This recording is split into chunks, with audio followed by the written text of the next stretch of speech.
So thanks for staying here. We pulled together this panel under the guise of the future of cycling and cycling safety in Canadian cities. So in this all-women panel, Mary Soleil and I sat together and came up with researchers, consultants, and practitioners, and we've invited them to give their expertise on what we know about road safety and what we know about planning for people who are cycling or considering cycling in the future. So we're going to cover that full gamut. I want to emphasize that the women who will be presenting here today all drive, walk, cycle, and take transit in their daily lives, and that the underlying need that we're all thinking about is that we need choices to get around and safe choices to get around. So we'll be sort of covering that spectrum from all modes in the context of planning for cycling in our cities. The wonderful women I have who are going to give their thoughts to us today, first of all, it will be Melissa Bruntlett. She's the co-founder of Modacity, a creative agency focused on inspiring healthier, happier, simpler forms of urban mobility through words, photography, and film, and she'll kick us off. Kay Teskey, who we've heard from a few times at this conference, is a professor emeritus in the School of Population and Public Health at UBC with an extensive track record in cycling safety research. Karen Laberee is the executive director of bikemaps.org, which gathers data, crowdsourced data on bicycling safety incidents, and we've heard a number of presentations about that today. And Sarah Webb, the manager of sustainable transportation planning and development in the city of Victoria, who has had her hands in many of the changes that you can see outside on the streets as you've been visiting here. And finally, Nancy Smith-Lee, who comes to us from Toronto. She's the director of the Toronto Centre for Active Transportation, has done extensive work in complete streets policies, and is doing research. So she'll be talking to us about examples of economic evaluations around the Bloor Street bike lane projects and other activities. Okay, so the first up is Melissa, and I will not come up again in between these presentations, so we will make it fly. I don't know what this stage is, though. Do you know where your presentation is? Yes. Yes? Yes.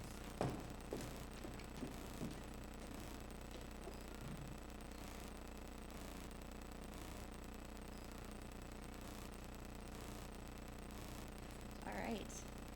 Thank you, Megan and Marie Soleil, for putting this panel together and inviting me to participate.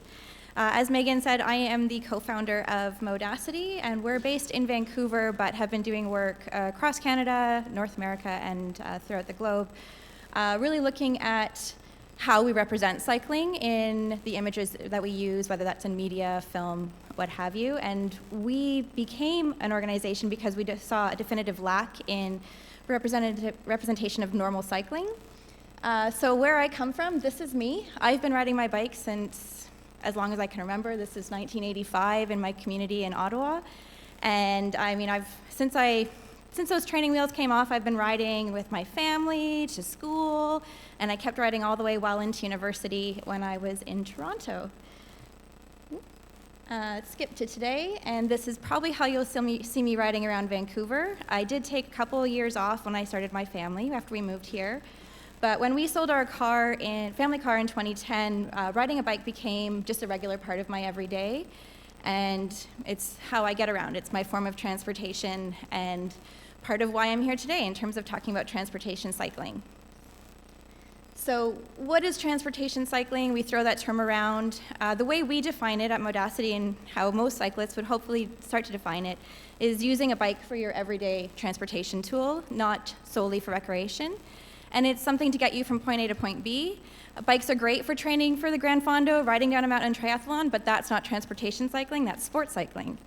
And transportation cycling is something that can be done by anyone, doesn't matter their age, race, ability, and that's really important in terms of creating equitable spaces for people. So for the better part of the 20th century, this is what transportation cycling looked like. It was regular people riding around on utility bicycles, going to get milk from the store, riding with their sister on their handlebars, which I know would make a lot of people really nervous nowadays. But it was just a normal part of life, and I can remember my parents talking about riding around the city of Montreal, and when they talked to us, they're like, riding a bike wasn't a big deal. And we've kind of changed that over the last 30 years or so to have more of this, where transportation cycling is something that is really done by the fit and the brave, people that are really comfortable riding alongside cars, buses, trucks, with high volumes of traffic and needing special gear to do so, whether that's an expensive bike, clip shoes, gloves, any other number of things. And it works in theory, but it's not really something that can be done for everyone. So what I want to talk about is how did we get from utility cycling to where we are today, so from normal everyday transportation cycling to this more sporty and accessible version, and what factors played a role in making that happen.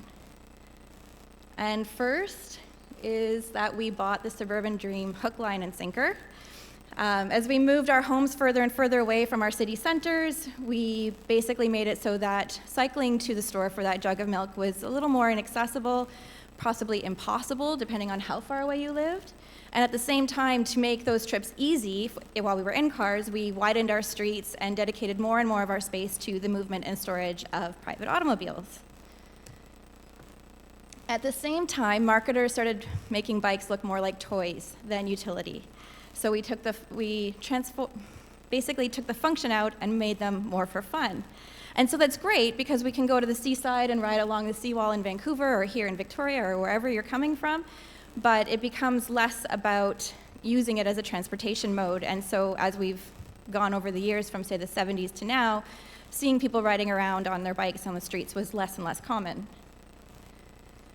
And then in the 70s, we also had the term vehicular cyclist come into our vocabulary. And although, at the time introduced by John Forrester, it made sense to him. Real cyclists are people that are totally comfortable claiming their space on the road and riding alongside cars and saying, I'm here and I need this space. But that's great, except that it also made it a little bit more challenging to then dedicate safe space on the roads for people on bike. So while it works for this gentleman here, when you see this image, you're less likely to think that riding alongside cars is a good idea. So, as a parent, I see this, or as a human, I see this and I say, there's no way I want my streets to look like this. And really, if it's not good enough for these kids here or our kids, then it's not good enough for anyone. So how do we get back? We're not stuck. Things change. We've changed from the early 20th century. We're changing now. So how do we go from vehicular cycling to more transportation, everyday cycling? And if we truly want to increase those cycling numbers, which a lot of us that work with cities are trying to do, then we need to accept that change is possible and that safe infrastructure is the way to get there.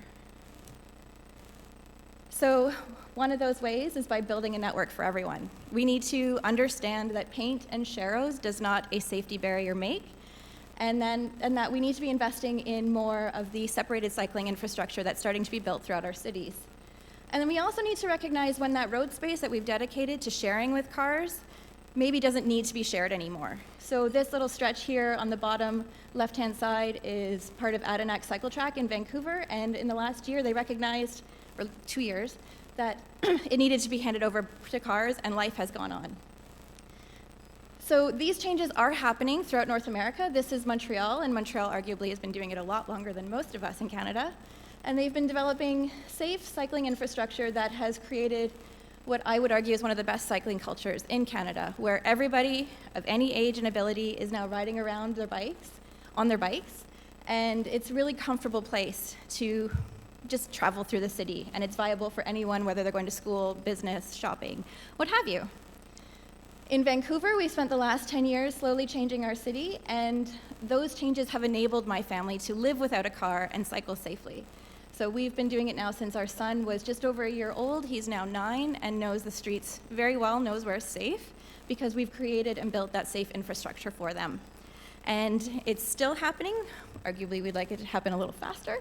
But what will happen, hopefully, is we start to extend that into the broader city outside of the downtown peninsula to create safe spaces to get to school and shops and what have you.